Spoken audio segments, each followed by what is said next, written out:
Hello മക്കളെ, good morning. ഞാൻ C F sir. നമ്മൾ ഇന്ന് ഡിസ്കസ് ചെയ്യാൻ വേണ്ടിയിട്ട് പോകുന്നത് ഇതുവരെ ചില പാഠഭാഗങ്ങളിൽ, ഫസ്റ്റ് ഇയറിൻ്റെ പാഠഭാഗങ്ങളിൽ ഇതുവരെ പണ്ട് പരീക്ഷയ്ക്ക് ചോദിച്ചിട്ടുള്ള ചോദ്യങ്ങളുടെ ഒരു വിശകലനമാണ്. ഓർക്കുക, പരീക്ഷകളൊക്കെ ആവാറായി. അപ്പോൾ പരമാവധി സമയം എടുത്തുകൊണ്ട് പാഠഭാഗങ്ങൾ എളുപ്പത്തിൽ പഠിക്കാൻ വേണ്ടി ശ്രമിക്കണം. അതിൻ്റെ മുന്നോടിയായാണ് നമ്മളൊരു ചെറിയ കാര്യം ചെയ്യുന്നത്. ഒരു കുഞ്ഞു കാര്യം ഇത്രയേ ഉള്ളൂ. This is QP discussion, question paper discussion. ഇതുവരെ നിങ്ങളുടെ ഫസ്റ്റ് ഇയർ പരീക്ഷയ്ക്ക് ചോദിച്ചിട്ടുള്ള പാഠഭാഗങ്ങളുടെ ഒരു ചെറിയ വിശകലനം മാത്രമാണ് ഈ പറയുന്ന ക്വസ്റ്റ്യൻ പേപ്പർ ഡിസ്കഷനിൽ നമ്മൾ ഉൾപ്പെടുത്തുന്നത്. ഈ ഒരു സെഷനിൽ സാറ് നിങ്ങളോട് ഡിസ്കസ് ചെയ്യുന്നത് സ്ട്രക്ചർ ഓഫ് ആറ്റം കേട്ടോ. ആറ്റത്തിൻ്റെ ഘടന എന്ന് പറയുന്ന, സ്ട്രക്ചർ ഓഫ് ആറ്റം എന്ന് പറയുന്ന പാഠഭാഗത്തിൽ ഇതുവരെ ചോദിച്ചിട്ടുള്ള ചോദ്യങ്ങളാണ്. അപ്പോൾ ആ ചോദ്യങ്ങളിലൂടെ നമുക്കൊന്ന് കടന്നു പോവാം. ആദ്യത്തെ ചോദ്യം ഇതാണ്: cathode rays are moving from cathode to anode. ശരിയാണ്, നമ്മൾ പഠിച്ചത് കാഥോഡിൽ നിന്ന് ആനോഡിലേക്ക് മൂവ് ചെയ്യുന്ന റേയാണ് കാഥോഡ് റേസ് എന്നുള്ള പേരിൽ എന്താക്കുക, പറയുക. Give any two properties of cathode rays. Cathode റേയുടെ ഏതെങ്കിലും രണ്ട് സ്വഭാവങ്ങളാണ് പറയാൻ വേണ്ടി പറഞ്ഞത്. ഒന്നാമത്തെ സ്വഭാവം നമുക്ക് പറയാം: every cathode rays that are moving in straight lines. എല്ലാ കാഥോഡ് റേയും സ്ട്രെയിറ്റ് ലൈൻ ആയിട്ട് മാത്രമേ എന്താവുകയുള്ളൂ, മൂവ് ചെയ്യുകയുള്ളൂ. ഇനി രണ്ടാമത്തെ കാര്യം ഇതാണ്: ഈ കാഥോഡ് റേ വരുന്ന ഭാഗത്ത് നമ്മൾ ഇലക്ട്രിക് ഫീൽഡോ, ചാർജുള്ള ഇലക്ട്രിക് ഫീൽഡോ അല്ലെങ്കിൽ മാഗ്നറ്റിക് ഫീൽഡോ, കാന്തങ്ങളോ വെച്ച് കഴിഞ്ഞാൽ ദേ ആർ ഡീവിയേറ്റഡ്. അത് ഡീവിയേറ്റ് ചെയ്തെന്താവും, പോവും. നോക്കുക, ഈ സ്ട്രെയിറ്റ് ആയിട്ട് വരുന്ന കാഥോഡ് റേ വരുന്ന ഭാഗത്ത് ഇലക്ട്രിക് ഫീൽഡോ, അതായത് ചാർജുള്ള രണ്ട് പ്ലേറ്റുകളോ, മാഗ്നറ്റിക് ഫീൽഡോ, കാന്തിക മണ്ഡലമോ വെച്ച് കഴിഞ്ഞാൽ these cathode rays are become to be deviated. ഈ കാഥോഡ് റേ എന്താവും, ഡീവിയേറ്റ് ചെയ്തെന്താവും, പോകും. റെഡിയല്ലേ? ഇനി മൂന്നാമത്തെ കാര്യം നമ്മൾ പഠിച്ചത് ഇതാണ്: they can ionises the gas through which they pass. ഏതൊരു കാഥോഡ് റേ ട്യൂബിൽ, ഡിസ്ചാർജ് ട്യൂബിനകത്തുള്ള ഗ്യാസിലൂടെ ഈ പറയുന്ന കാഥോഡ് റേ കടന്നു പോകുമ്പോൾ ആ ഗ്യാസ് അയണൈസ് ചെയ്യും. ഇതാണ് നമ്മൾ പറയുന്ന കാഥോഡ് റേയുടെ മൂന്ന് സ്വഭാവങ്ങൾ. സ്ട്രെയിറ്റ് ലൈൻ ആയിട്ടാണ് മൂവ് ചെയ്യുക. അതോടൊപ്പം തന്നെ ഈ സ്ട്രെയിറ്റ് ലൈൻ ആയി പോകുന്ന സമയത്ത് ഇലക്ട്രിക് ഫീൽഡോ മാഗ്നറ്റിക് ഫീൽഡോ വെച്ചാൽ അത് ഡീവിയേറ്റ് ചെയ്തു പോകും. ഗ്യാസസിലൂടെ കടന്നു പോകുന്ന സമയത്ത് ഗ്യാസസ് അയണൈസ് ചെയ്യും. ഇനി അതിൻ്റെ B question: write the electronic configuration of chromium. Chromium നോക്കണം, ക്രോമിയം നോക്കണം. സ്കാൻഡിയം 21 എന്നാ തുടങ്ങുന്നേ. സ്കാൻഡിയം, വനേഡിയം, ടൈറ്റാനിയം, ക്രോമിയം, അല്ലേ? Scandium, titanium, vanadium, chromium. 24 ക്രോമിയത്തിൻ്റെ അറ്റോമിക് നമ്പർ. 24 വരുമ്പോൾ നമ്മൾ എഴുതും 1s2, 2s2, 2p6, 3s2, 3p6. ക്രോമിയത്തിന് special electronic configuration ആണ് 4s1, 3d5, അല്ലേ? ക്രോമിയം മാത്രമാണോ സ്പെഷ്യൽ ഇലക്ട്രോണിക് കോൺഫിഗറേഷനിലുള്ളത്? അല്ല, ക്രോമിയവും ഉണ്ട്, അതോടൊപ്പം കോപ്പറും ഉണ്ട്. ഇനി C question: draw the shape of S and P orbitals. S ഓർബിറ്റലിൻ്റെയും പി ഓർബിറ്റലിൻ്റെയും ഷേപ്പ് വരയ്ക്കാൻ ഓൾറെഡി നമ്മൾ പഠിച്ചിട്ടുണ്ട്. എസ് ഓർബിറ്റൽ എന്ന് പറഞ്ഞാൽ സ്ഫെറിക്കൽ ആണ്. റെഡി? 1s സ്ഫെറിക്കൽ ആണ് നമ്മൾ പറയുന്ന എസ് ഓർബിറ്റൽ കേട്ടോ. ഇനി 2s വരയ്ക്കുന്ന സമയത്ത് സ്ഫെറിക്കൽ തന്നെ, പക്ഷേ നിങ്ങൾ എന്തുകൂടി വരയ്ക്കണം? നോഡ് കൂടി അതിൻ്റെ കൂടെ എന്താക്കണം? വരയ്ക്കണം, അല്ലേ? ഇനി പി ഓർബിറ്റൽ എന്ന് പറഞ്ഞാൽ നമ്മൾ ഡംബലാണ്. 3 തരം പി ഓർബിറ്റലാണ് നമുക്കുള്ളത്. എക്സ് ആക്സിസിലാണെങ്കിൽ നമ്മൾ പറയും px, y ആക്സിസിലാണെങ്കിൽ നമ്മൾ പറയും py. ഇനി z ആക്സിസിലാണെങ്കിൽ നമ്മൾ പറയും pz, px, py, pz എന്നിങ്ങനെ 3 p ഓർബിറ്റലാണ് നമുക്കുള്ളത്. ഇനി രണ്ടാമത് വീണ്ടും ചോദിച്ചിരിക്കുന്ന ചോദ്യം ഇതാണ്, right the electronic configuration of chromium. Already ഇപ്പം ഞാൻ പറഞ്ഞു കഴിഞ്ഞു ക്രോമിയത്തിൻ്റെ ഇലക്ട്രോണിക് കോൺഫിഗറേഷൻ. ക്രോമിയത്തിൻ്റെ ഇലക്ട്രോണിക് കോൺഫിഗറേഷൻ എന്ന് പറയുന്നത് എത്രയാണ്? 4s1 3d5 ആണ് ക്രോമിയത്തിന് നമുക്ക് ലഭിക്കുന്ന ഇലക്ട്രോണിക് കോൺഫിഗറേഷൻ. ഇനി ആ രണ്ടാമത്തതിൽ അടുത്ത ചോദ്യം നോക്കൂ. Find the number of electron in the sub shell with azimuthal quantum number L equal to 2. L equal to 2 എന്ന് പറയുന്ന അസിമുത്തൽ ക്വാണ്ടം നമ്പറിലുള്ള സബ്ഷെല്ലിനകത്ത് ഉൾക്കൊള്ളാവുന്ന പരമാവധി ഇലക്ട്രോണുകളുടെ എണ്ണം എത്രയാണ്? നോക്കണേ question.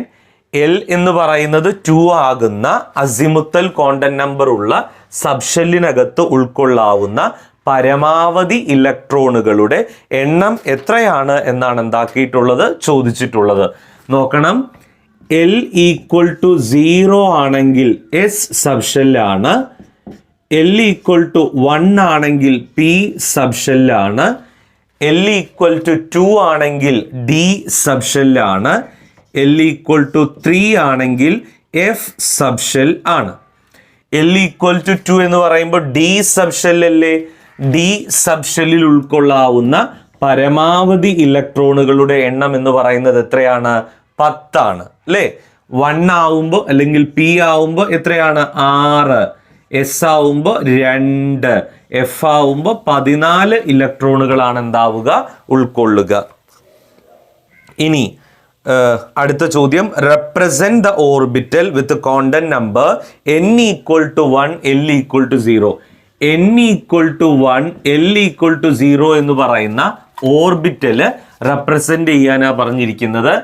n equal to 1 L equal to 0 എന്ന് പറയുമ്പോൾ 1, L ഈക്വൽ ടു 0 എന്ന് പറഞ്ഞാൽ S അല്ലേ? അപ്പൊ അത് ഏത് ഓർബിറ്റലാ വരിക? 1s. എളുപ്പമുള്ള ചോദ്യങ്ങളാണ്. ഇനി ഗീവ് ദ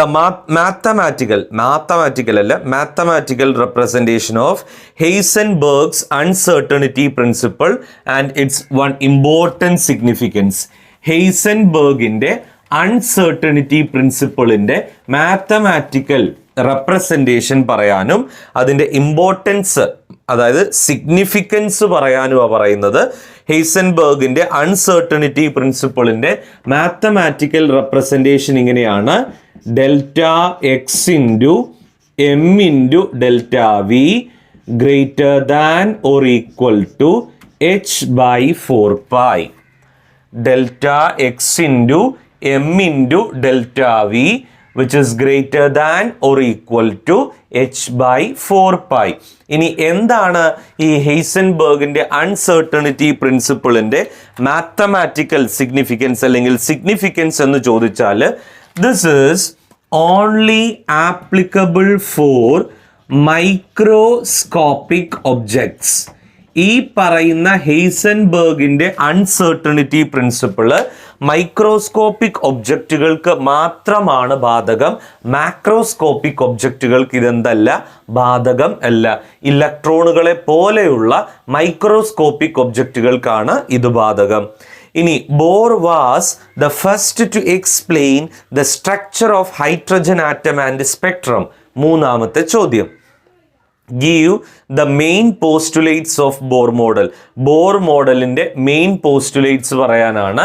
റുദർഫോർഡിൻ്റെ മോഡലിൻ്റെ കുറേ കാര്യങ്ങൾ നമ്മുടെ ബോർ മോഡലിൽ ഉണ്ടായിരുന്നു. ബോർ മോഡലിൽ പറഞ്ഞിരിക്കുന്ന ഒന്നാമത്തെ കാര്യം ഇതാണ്: every atom there is a centre which is called nucleus. ഏതൊരു ആറ്റത്തിനും ഒരു കൃത്യമായ സെൻറ്റർ ഉണ്ടാവും. അതിനെ നമ്മൾ വിളിക്കുന്ന പേരാണ് ന്യൂക്ലിയസ്. രണ്ടാമത്തെ പോയിന്റ് ഇതാണ്: the electrons are revolving around the nucleus at a definite path called shell or orbits. ഏതൊരു ന്യൂക്ലിയസിന് ചുറ്റും കൃത്യമായ വഴിയിലൂടെയാണ് ഇലക്ട്രോണുകൾ പോയിക്കൊണ്ടിരിക്കുന്നത്. ഈ കൃത്യമായ വഴിയെ നമ്മൾ വിളിക്കുന്ന പേരാണ് ഷെൽ അല്ലെങ്കിൽ ഓർബിറ്റ്സ് എന്നാണ് നമ്മൾ എന്താക്കുക, പറയുക. മൂന്നാമത്തെ കാര്യമുള്ളത് ഇതാണ്, every orbits are stationary states. എല്ലാ ഓർബിറ്റുകളും സ്റ്റേഷനറി സ്റ്റേറ്റുകളാണ്. നാലാമത്തെ കാര്യം, ഒരു ഓർബിറ്റിനകത്തുള്ള ഇലക്ട്രോണുകൾക്ക് എനർജി കിട്ടിക്കഴിഞ്ഞാൽ ആ ഓർബിറ്റിനകത്തുള്ള ഇലക്ട്രോണുകൾ ആ എനർജി ലെവലിൽ നിന്ന് മറ്റ് എനർജി ലെവലുകളിലേക്ക് എന്താവും, പോകും. ഇനി അതിൻ്റെ ബി ക്വസ്റ്റ്യൻ നോക്കുക. Calculate the wavelength of the first line in Lyman series of hydrogen spectrum. നമ്മുടെ ഹൈഡ്രജൻ സ്പെക്ട്രത്തിൽ 5 ലൈൻ സീരീസുകളാണുള്ളത്. Lyman, Balmer, Paschen, Brackett, Pfund. Ready? നമ്മളോട് വേവ് ലെങ്ത് ലാംഡ കാണാനാ പറഞ്ഞത്. അതിനു മുമ്പ് വേവ് നമ്പർ ന്യൂ ബാർ എന്ന് പറഞ്ഞാൽ 1/λ. വേവ് നമ്പർ ന്യൂ ബാർ എന്ന് പറഞ്ഞാൽ 1/λ ആണ്. അതായത് 1/λ nu bar wave number is equal to 1/n1 square minus 1/n2 square into RH. Lyman series ആണ്. അപ്പോൾ അതിൻ്റെ വേവ് ലെങ്ത് ലാംഡയാ കാണേണ്ടത്. അപ്പം ന്യൂ ബാർ എന്ന് പറഞ്ഞാൽ 1/λ. അപ്പം ന്യൂ ബാർ കിട്ടിക്കഴിഞ്ഞാൽ ലാംഡ കാണാൻ വേണ്ടിയിട്ട് 1/ന്യൂ ബാർ ചെയ്താൽ മതി. ആദ്യം മക്കളെ ഈ റിഡ്ബർഗ് ഇക്വേഷൻ ഉപയോഗിച്ച് ന്യൂ ബാർ കണ്ടുപിടിക്കുക. ന്യൂ ബാർ എന്ന് പറഞ്ഞാൽ 1/λ അല്ലേ? അപ്പം ലാംഡ വേവ് ലെങ്ത് എന്ന് പറഞ്ഞാൽ എന്തായിരിക്കും? 1/ന്യൂ ബാർ ആയിരിക്കും. അത് നമുക്ക് എന്താക്കാം? കണ്ടുപിടിക്കാം. RH-ന്റെ വാല്യൂ നിങ്ങൾക്കറിയാം 109677 ആണ്. ഇനി ലൈമാൻ സീരീസ് ആണ്. ലൈമാൻ സീരീസ് ആവുമ്പോൾ N1-ന്റെ വാല്യൂ 1 എന്നാണ് എന്താവുക വരിക. ഫസ്റ്റ് ലൈൻ എന്നാ പറഞ്ഞത്. അപ്പൊ N2-ന്റെ വാല്യൂ എന്ത് വരും? 2. N2-ന് ഏതൊക്കെ വാല്യൂസ് വരാം? 2, 3, 4, 5, 6 അങ്ങനെ വരാം. അപ്പൊ ഫസ്റ്റ് ലൈനിൻ്റെത് കാണാൻ പറഞ്ഞത് കൊണ്ട് N1 എപ്പോഴും കോൺസ്റ്റന്റ് ആണ്. ലൈമാൻ ആയതുകൊണ്ട് 1, ഫസ്റ്റ് ലൈൻ ആയതുകൊണ്ട് 1-ൽ നിന്ന് 2-ലേക്ക് N2-ന്റെ വാല്യൂ എന്ത് കൊടുക്കുക? 2 എന്നെന്താക്കുക? മക്കൾ കൊടുക്കുക. ഇനി ചെയ്തോളനെ സാർ എന്തുകൊണ്ട് ചെയ്യുന്നില്ല എന്ന് ചോദിച്ചാൽ ഒരിക്കലും ഒരു സ്പൂൺ ഫീഡിങ് ടെക്നിക്ക് ആവരുത് മക്കളെ നിങ്ങളുടെ പഠനം. അതായത് സാറ് വരുന്നത് അല്ലെങ്കിൽ തരുന്നത് അതേപടി പകർത്തി എഴുതുക. അതൊരിക്കലും ആയി മാറരുത് നിങ്ങളുടെ പഠനം. എപ്പോഴും നിങ്ങൾ പ്രോബ്ലംസ് ഒക്കെ സ്വന്തമായി ചെയ്ത് കണ്ടുപിടിക്കാനുള്ള ഒരു ശ്രമം എന്താക്കണം? നടത്തണം കേട്ടോ. ചെയ്തു നോക്കണേ അത്. നാലാമത്തെ കാര്യം ഇതാണ്, നാലാമത്തെ ചോദ്യം ഇതാണ്. There are some rules governing the filling of electron in orbits. അല്ലേ? ഏതൊരു ഓർബിറ്റലിനകത്തും ഇലക്ട്രോണുകളെ ഫില്ല് ചെയ്യാൻ നമുക്ക് ധാരാളം നിയമങ്ങളുണ്ട്. ഏതൊക്കെയായിരുന്നു നമ്മുടെ 3 നിയമങ്ങൾ? Aufbau principle, Pauli's exclusion principle, Hund's rule of maximum multiplicity എന്നുള്ളതായിരുന്നു നമ്മൾ പറയുന്ന 3 നിയമങ്ങൾ. State and explain Hund's rule of maximum multiplicity. Hund's rule of maximum multiplicity പറയാൻ ഏറ്റവും എളുപ്പത്തിലുള്ള ഒരു ഉദാഹരണം ഓക്സിജൻ 8 ആണ്. ഓക്സിജന്റെ സബ്ഷെൽ ഇലക്ട്രോണിക് കോൺഫിഗറേഷൻ ഓർമ്മയില്ലേ? എന്തായിരുന്നു? 1s2 2s2 2p4 എന്നുള്ളതാണ് നമ്മൾ പറയുന്ന ഓക്സിജന്റെ സബ്ഷെൽ ഇലക്ട്രോണിക് കോൺഫിഗറേഷൻ. അപ്പോൾ 1s2 1s-ൽ 2 എണ്ണം ക്ലോക്ക് വൈസും ആൻറ്റി ക്ലോക്ക് വൈസും, 2s2 2s-ൽ 2 എണ്ണം ക്ലോക്ക് വൈസും ആൻറ്റി ക്ലോക്ക് വൈസും. ഇനി 2p-ൽ 4 എണ്ണമാണ്, 2p-ക്ക് 3 എണ്ണമാണ്. ഇവിടെയാണ് നമ്മുടെ ഹൺസ് റൂളിൻ്റെ പ്രസക്തി. ഹൺസ് റൂൾ പറഞ്ഞിരിക്കുന്നത് ഏതൊരാറ്റത്തിനകത്തും ഇലക്ട്രോണുകളെ ഫില്ല് ചെയ്യുന്ന സമയത്ത് ആദ്യം ഹാഫ്ലി ഫില്ല് ചെയ്യണം, തുടർന്ന് ഫുള്ളി എന്താക്കണം? ഫില്ല് ചെയ്യണം. അപ്പം 4 എണ്ണം അല്ലേ? 1 2 3 4. ആദ്യം ഹാഫ്ലി ഫില്ല് ചെയ്യണം, തുടർന്ന് ഫുള്ളി എന്താക്കണം? ഫില്ല് ചെയ്യണം. ഇതാണ് നമ്മുടെ Hund's rule of maximum multiplicity. ഇനി ബി, അടുത്ത ചോദ്യത്തിലേക്ക് വരികയാണ് ഞാൻ. Quantum number gives the address of an electron. തീർച്ചയായിട്ടും നമുക്കറിയാവുന്ന കാര്യമാണ് ക്വാണ്ടം നമ്പർ ഇലക്ട്രോണുകളുടെ അഡ്രസ് ആണ് എന്നുള്ളത്. Explain the quantum number which determines the distance of electron from nucleus. ന്യൂക്ലിയസിൽ നിന്ന് ഇലക്ട്രോണുകളിലേക്കുള്ള അകലം പറഞ്ഞു തരുന്ന ക്വാണ്ടം നമ്പർ ഏതാണ്? അതായത് എനർജി ലെവലുകൾ നമുക്ക് പറഞ്ഞു തരുന്ന ക്വാണ്ടം നമ്പർ ആണ് n. പ്രിൻസിപ്പിൾ ക്വാണ്ടം നമ്പർ ആണ് അത്. 2, angular momentum of the electron. Angular മൊമെന്റവും ഷേപ്പ് ഓഫ് ദി അറ്റോമിക് ഓർബിറ്റലും ഒക്കെ നമുക്ക് പറഞ്ഞു തരുന്ന ക്വാണ്ടം നമ്പർ ആണ് azimuthal quantum number L. Orientation പറഞ്ഞു തരുന്ന ക്വാണ്ടം നമ്പർ ആണ് magnetic quantum number M. Spinning, ഇലക്ട്രോണുകളുടെ ചലനം സ്പിന്നിങ് പറഞ്ഞു തരുന്ന ക്വാണ്ടം നമ്പർ ആണ് ഏത്? Spin quantum number S. കേട്ടോ. 5ാമത്തെ ചോദ്യം, atomic orbitals are precisely distinguished by what are known as quantum numbers. ശരിയാണ്. അറ്റോമിക് ഓർബിറ്റലുകളെ നമ്മൾ വളരെ കൃത്യമായി ക്വാണ്ടം നമ്പറുകൾ ഉപയോഗിച്ചിട്ടാണ് എന്താക്കുന്നത്? സൂചിപ്പിക്കുന്നത്. Name the 4 quantum numbers. ഈ പറഞ്ഞിരിക്കുന്ന ഉത്തരത്തിനുള്ള മറ്റൊരു മറുപടി ചോദ്യമാണത്. 4 ക്വാണ്ടം നമ്പറുകൾ ഏതൊക്കെയാണ് എന്ന് പറയാനാണ്. 1ാമത്തെ ക്വാണ്ടം നമ്പർ ആണ് പ്രിൻസിപ്പിൾ ക്വാണ്ടം നമ്പർ n. 2ാമത്തെ ക്വാണ്ടം നമ്പർ ആണ് അസിമുത്തൽ ക്വാണ്ടം നമ്പർ L. 3ാമത്തെ ക്വാണ്ടം നമ്പർ ആണ് മാഗ്നറ്റിക് ക്വാണ്ടം നമ്പർ M. 4ാമത്തെ ക്വാണ്ടം നമ്പർ ആണ് സ്പിൻ ക്വാണ്ടം നമ്പർ S. ഇനി അടുത്തത് 5ാമത്തതിൽ B, represent the orbitals given. താഴെ തന്നിരിക്കുന്ന ഓർബിറ്റലുകളെ റെപ്രസെന്റ് ചെയ്യാനാണ്. n equal to 1, L equal to 0. അപ്പോൾ 1, L ഈക്വൽ ടു 0 എന്ന് പറയുമ്പോൾ എന്താ വരിക? 1s. അടുത്തത് n equal to 2, L equal to 1. 2, L equal to 1 എന്ന് പറയുമ്പോൾ ഏതാ വരിക? 2p. n equal to 2, L equal to 1 എന്ന് പറയുമ്പോൾ p, 2p. റെഡി. ഇനി അതിലെ C question, the number of unpaired electron present in nickel is.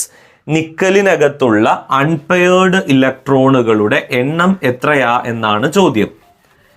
നിക്കലിനകത്തുള്ള അൺപെയർഡ് ഇലക്ട്രോണുകളുടെ എണ്ണം. അറ്റോമിക് നമ്പർ തന്നിട്ടുണ്ട് പിള്ളേരെ. നിക്കലിന്റെ അറ്റോമിക് നമ്പർ തന്നിരിക്കുന്നത് 28 ആണ്. അപ്പൊ നമുക്ക് അതിന്റെ സബ്ഷെൽ ഇലക്ട്രോണിക് കോൺഫിഗറേഷൻ എഴുതാൻ വേണ്ടിയിട്ട് എന്താവും? സാധിക്കും. നോക്കൂ, 1s2, 2s2, 2p6, 3s2, 3p6, 4s2, 3d8.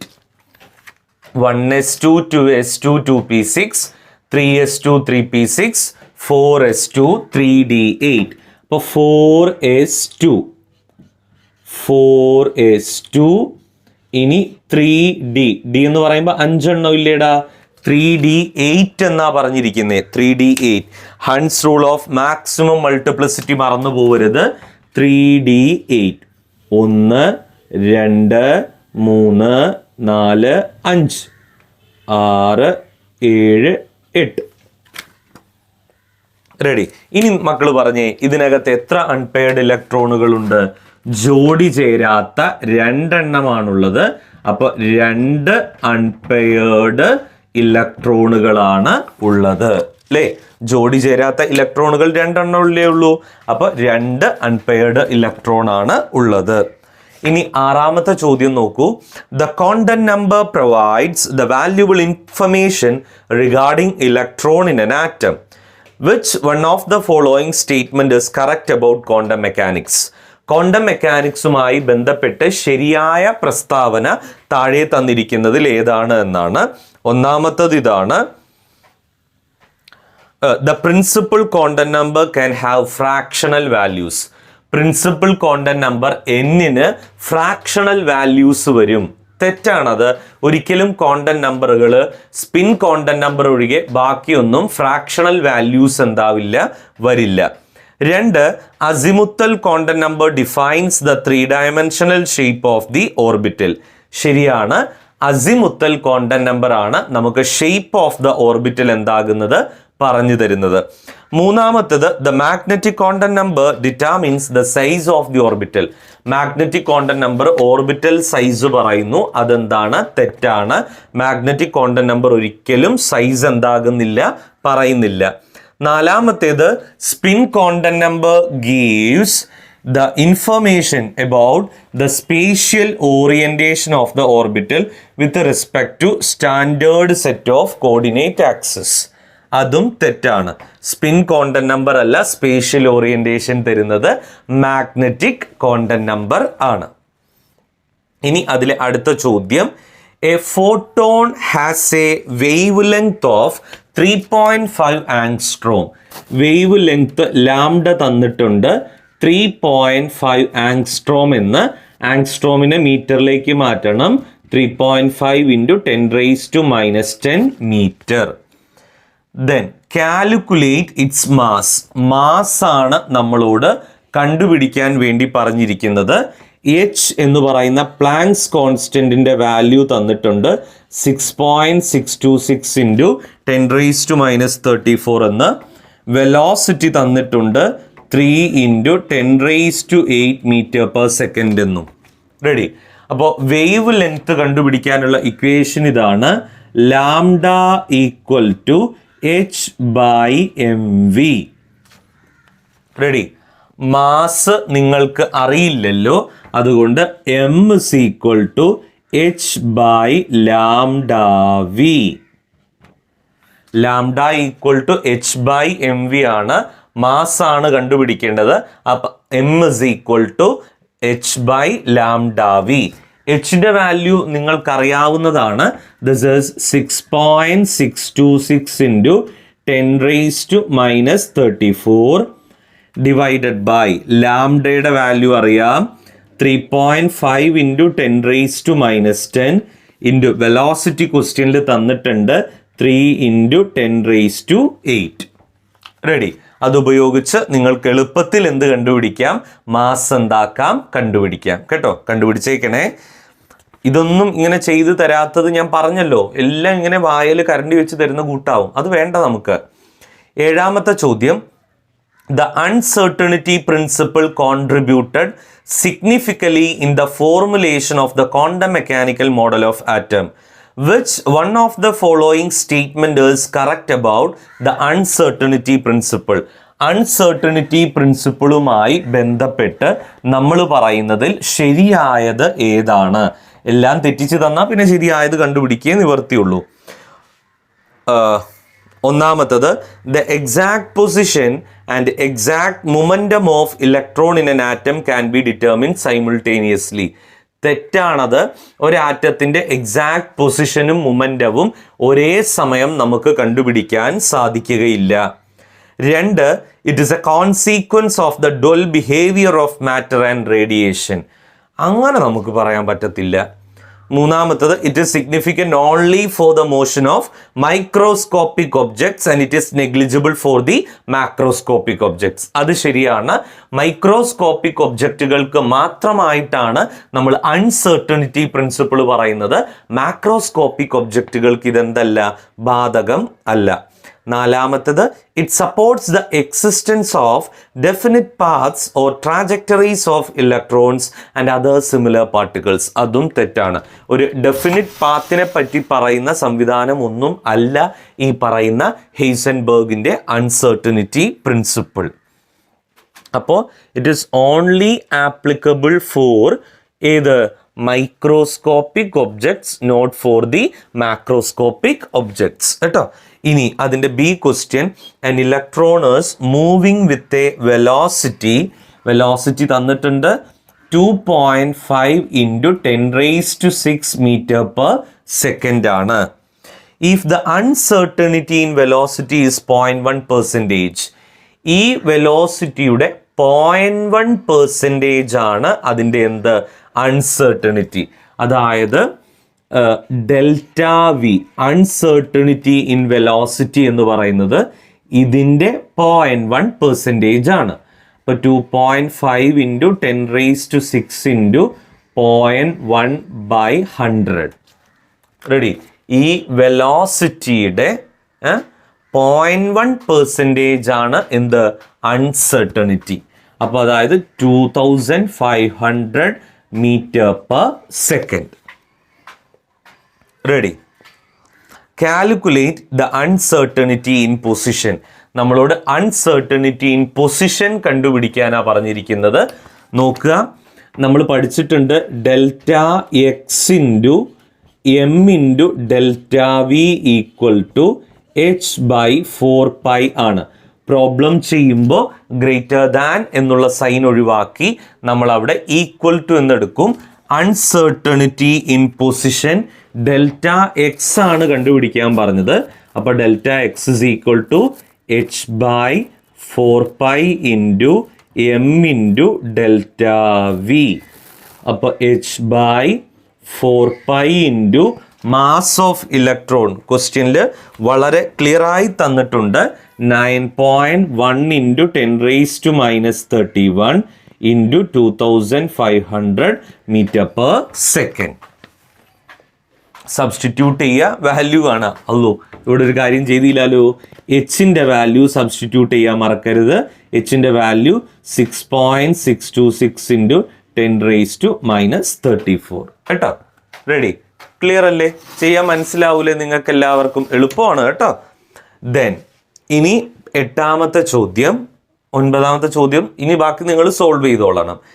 8ാമത്തെ ചോദ്യം, the number of proton, electron and neutron in a species are equal to. ഒരാറ്റത്തിലെ പ്രോട്ടോണിൻ്റെ എണ്ണം 17, ഇലക്ട്രോണിൻ്റെ എണ്ണം 18, ന്യൂട്രോണിൻ്റെ എണ്ണം 18. ഇതൊരു അൽക്കുലത്താണ് കേട്ടോ. പ്രോട്ടോണിൻ്റെ എണ്ണം 17ഉം ഇലക്ട്രോണിൻ്റെ എണ്ണം 18ഉം. പ്രോട്ടോണിൻ്റെ എണ്ണം 17ഉം ഇലക്ട്രോണിൻ്റെ എണ്ണം 18ഉം എന്ന് പറഞ്ഞാൽ ഈ ആറ്റം ഒരു ഇലക്ട്രോണിനെ സ്വീകരിച്ചിട്ടുണ്ട്. ശരിക്കും പ്രോട്ടോണിൻ്റെയും ഇലക്ട്രോണിൻ്റെയും എണ്ണം തുല്യമാവുകയല്ലേ ചെയ്യേണ്ടത്? ഇവിടെ ഇലക്ട്രോണിൻ്റെ എണ്ണം 18 എന്ന് പറഞ്ഞാൽ ഈ ആറ്റം ഒരു ഇലക്ട്രോണിനെ കൂടി സ്വീകരിച്ച ഒരു നെഗറ്റീവ് ചാർജ് ഉള്ള അയോണാണ്. എന്നാൽ അത് 16 ആണെങ്കിലോ? 16 ആണെങ്കിൽ ഒരു ഇലക്ട്രോണിനെ നഷ്ടപ്പെട്ട പോസിറ്റീവ് ചാർജ് ഉള്ള കാറ്റയോണും ആയിരിക്കും. അപ്പം നെഗറ്റീവ് ചാർജ് ഉള്ളതാണെന്ന് മനസ്സിലായി. ഇനി പ്രോട്ടോണിൻ്റെ എണ്ണമാണ് നമ്മൾ താഴെ കൊടുക്കുക, 17. നിങ്ങൾക്ക് അവിടെ ഓപ്ഷൻസ് തന്നിട്ടുണ്ട് Cl. ഇനി പ്രോട്ടോണിൻ്റെയും ന്യൂട്രോണിൻ്റെയും എണ്ണമാണ് നമ്മൾ മാസ് നമ്പർ ആയിട്ട് പറയുക. അപ്പോൾ അത് 35. ഇവിടെ ഇലക്ട്രോണിൻ്റെ എണ്ണം 18 ആയതുകൊണ്ട് നമ്മൾ പറഞ്ഞു എന്ത് വരും? മൈനസ് വരും. അപ്പോൾ ക്ലോറിൻ 1735 മൈനസ് എന്നാണ് എന്താവുക? വരിക. ഇനി 8ാമത്തതിലെ ബി ചോദ്യം നോക്ക് മക്കള്. Give any 2 postulates of Rutherford nuclear model of atom. റൂദർഫോർഡിൻ്റെ ന്യൂക്ലിയർ മോഡൽ ഓഫ് ആറ്റത്തിൻ്റെ പോസ്റ്റുലേറ്റ്സ് പറയാൻ. ആകെ 4 പോസ്റ്റുലേറ്റുകളാണ് പറഞ്ഞിട്ടുള്ളത് റൂദർഫോർഡിൻ്റെ ന്യൂക്ലിയർ മോഡൽ ഓഫ് ആറ്റത്തിൽ. 1ാമത്തെ പോസ്റ്റുലേറ്റ് ഇതാണ്: every atom there is a centre called nucleus. ഏതൊരാറ്റത്തിനും ഒരു കേന്ദ്ര ബിന്ദു ഉണ്ട്, ഒരു സെൻറ്റർ ഉണ്ട്. ആ സെൻറ്ററിനെ വിളിക്കുന്ന പേരാണെന്ത്? ന്യൂക്ലിയസ്. 2ാമത്തേത്, the electrons are revolving around the nucleus at a definite path called shell or orbits. ഏതൊരു ന്യൂക്ലിയസിന് ചുറ്റും കൃത്യമായ വഴിയിലൂടെയാണ് ഇലക്ട്രോണുകൾ സഞ്ചരിച്ചു കൊണ്ടിരിക്കുന്നത്. ഇങ്ങനെ ന്യൂക്ലിയസിന് ചുറ്റും കൃത്യമായ വഴിയിലൂടെ ഇലക്ട്രോണുകൾ സഞ്ചരിക്കുന്ന ആ സഞ്ചാരപാതയെ നമ്മൾ വിളിക്കുന്ന പേരാണ് എന്ത്? ഷെൽ അല്ലെങ്കിൽ ഓർബിറ്റ്സ്. 3ാമത്തെ കാര്യം, in an atom the number of electron is equal to number of proton. ഏതൊരു ആറ്റവും നമ്മൾ എടുത്തു നോക്കുന്ന സമയത്ത് അതിനകത്ത് എത്ര നമ്പർ ഓഫ് ഇലക്ട്രോണുകൾ ഉണ്ടോ അത്ര നമ്പർ ഓഫ് പ്രോട്ടോണുകളും ഉണ്ടാവും. റെഡി? ഇനി 4ാമത്തെ കാര്യം നമ്മൾ പറയുന്നത് ഇതാണ്: the nucleus and electron are held together by strong force of attraction. ന്യൂക്ലിയസും ഇലക്ട്രോണും തമ്മിൽ ഒരു സ്ട്രോങ് ഫോഴ്സ് ഓഫ് അട്രാക്ഷൻ ഉണ്ട്. റെഡി? ഇനി അടുത്ത ചോദ്യം, write any two main drawbacks of the Rutherford model of atom. ഈ പറയുന്ന റൂദർഫോർഡ് മോഡൽ ഓഫ് ആറ്റത്തിൻ്റെ ഏതെങ്കിലും രണ്ട് ഡ്രോബാക്കുകൾ പറയാനാണ്. ഒന്നാമത്തെ drawback, it cannot explain the stability of atom. ആറ്റത്തിൻ്റെ സ്റ്റെബിലിറ്റിയെ പറ്റി പറഞ്ഞു തന്നില്ല. രണ്ടാമത്തേത്, it cannot explain hydrogen spectra. Hydrogen spectra നമുക്ക് പറഞ്ഞു തന്നില്ല. ഇനി 9ാമത്തെ ചോദ്യം, representation of the orbital with the quantum number n equal to 3 l equal to 1. n equal to 3 l equal to 1 എന്ന് പറയുന്ന ആ ഓർബിറ്റൽ നിങ്ങളോട് റെപ്രസെന്റ് ചെയ്യാനാണ് പറഞ്ഞിരിക്കുന്നത്. Represent the quantum number n equal to 3 l equal to 1. n equal to 3 l equal to 1. അപ്പോൾ 3 l equal to 1 എന്ന് പറയുമ്പോൾ 3p. ഇനി അടുത്തത്, which of the following set of quantum numbers are not possible. ഇതിൽ ഏതൊക്കെ set of quantum numbers ആണ് ഒരിക്കലും possible അല്ലാത്തത്? നോക്കി നോക്കൂ, അതിൽ ഏതൊക്കെയാണ് പോസിബിൾ അല്ലാത്തത് എന്ന് നോക്കൂ. ആദ്യത്തേത് n equal to 2 l equal to 2 എന്നാ. n equal to 2 l equal to 2 എന്ന് പറയുമ്പോൾ 2 l equal to 2 എന്ന് പറയുമ്പോൾ 2D എന്ന് പറഞ്ഞിട്ടൊരു ഓർബിറ്റൽ ഉണ്ടോ? ഇല്ലല്ലോ. അപ്പോൾ അതെന്താണ്? തെറ്റാണ്. ഈ ഒരു സെറ്റ് ഓഫ് ക്വാണ്ടം നമ്പേഴ്സ് എന്തല്ല? പോസിബിൾ അല്ല. അടുത്തത് n equal to 1 l equal to 0. l equal to 0 ആകുമ്പോൾ m equal to 0. അത് ശരിയാ. അടുത്തത് n equal to 3 l equal to 2. അപ്പോൾ 3D. അപ്പോൾ m equal to -3 മുതൽ, അതും തെറ്റാ. മൂന്നാമത്തത് l equal to 2 ആണെങ്കിൽ എമ്മിൻ്റെ വാല്യൂ -2 മുതൽ +2 വരെയാണ്. l equal to 2 ആണെങ്കിൽ m equal to ഏത് മുതൽ ഏത് വരെ വരുന്ന നമ്മൾ പഠിച്ചത്? -2 to +2 കേട്ടോ. -2 to +2. Justify your answer.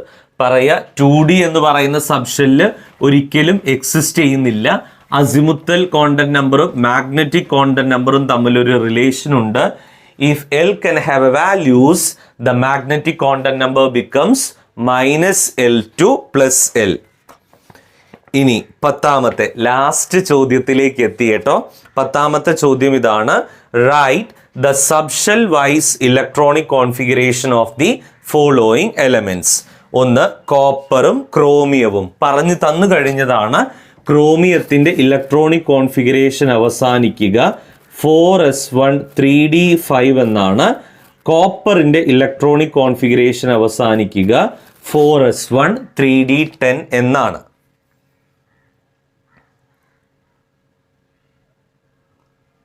Ready? ഇനി canal rays were discovered by discharge tube experiments conducted in a modified cathode ray tube. Give any two characteristics of canal ray. Cathode rake നിങ്ങൾ എന്തൊക്കെ സ്വഭാവങ്ങൾ കണ്ടുവോ അത് തന്നെയാണ് കനാൽ റേയുടെയും സ്വഭാവങ്ങൾ. എല്ലാ കനാൽ റേയും സ്ട്രെയിറ്റ് ലൈൻ ആയിട്ട് മാത്രമേ മൂവ് ചെയ്യുള്ളൂ. ഇലക്ട്രിക് ഫീൽഡിൻ്റെയോ മാഗ്നറ്റിക് ഫീൽഡിൻ്റെയോ പ്രസൻസിൽ അതെന്താവും? ഡിഫ്ലക്റ്റ് ചെയ്യും. ഈ കനാൽ റേസ്, അതായത് നമ്മൾ പറയുന്ന ആനോഡ് റേസ്, ഗ്യാസസിലൂടെ കടന്നു പോകുന്ന സമയത്ത് ആ ഗ്യാസസ് അയണൈസ് ചെയ്യുകയും എന്താവും? ചെയ്യും. ഇനി C, last question. A microscope with suitable photons employed to locate an electron in an atom with a distance of 0.4 angstrom. And what is the uncertainty involved in the measurement of velocity? അതായത് uncertainty in velocity ആ ചോദിച്ചത്. നമുക്ക് equation എഴുതാം. Delta X into M into delta V equal to h/4π. Uncertainty in velocity ആണ് delta V equal to h/4π into M into delta X. എച്ചിൻ്റെ value നമുക്കറിയാം 6.626 into 10⁻⁻34 divided by 4π. Mass of electron അറിയാം 9.1 into 10⁻31. Uncertainty in position ക്വസ്റ്റ്യനിൽ തന്നിട്ടുണ്ട്. എത്ര ഡിസ്റ്റൻസിലാണ് അൺസർട്ടണിറ്റിയിൽ ആ electron employed ചെയ്തിരിക്കുന്നത് എന്ന്. This is 0.4 angstrom. ആങ്സ്ട്രോമിനെ മീറ്ററിലേക്ക് ആക്കണം. 0.4 ഇൻറ്റു 10⁻10 മീറ്റർ. സോൾവ് ചെയ്യുക. അപ്പോൾ നിങ്ങൾക്ക് അൺസർട്ടണിറ്റി ഇൻ വെലോസിറ്റി എന്താവും ലഭിക്കും. ക്ലിയർ അല്ലേ മക്കളെ കാര്യം? മനസ്സിലായോ സംഗതി? അപ്പോൾ എല്ലാവരും ചോദ്യം വായിച്ചിട്ട് ഒന്ന് റെഡി ആവുക. എന്നിട്ട് വേണം എൻ്റെ ഈ ക്ലാസ് അറ്റൻഡ് ചെയ്തിട്ട് നിങ്ങൾ കാര്യങ്ങൾ എന്താക്കാൻ മനസ്സിലാക്കാൻ. മറന്നു പോകരുത്, വളരെ ഇമ്പോർട്ടൻ്റ് ആണ് സ്ട്രക്ചർ ഓഫ് ആറ്റത്തിനകത്തൊക്കെ ചോദിച്ചിരിക്കുന്ന പ്രീവിയസ് ഇയറിലെ ചോദ്യങ്ങൾ. ശരി മക്കളെ, thank you all of U.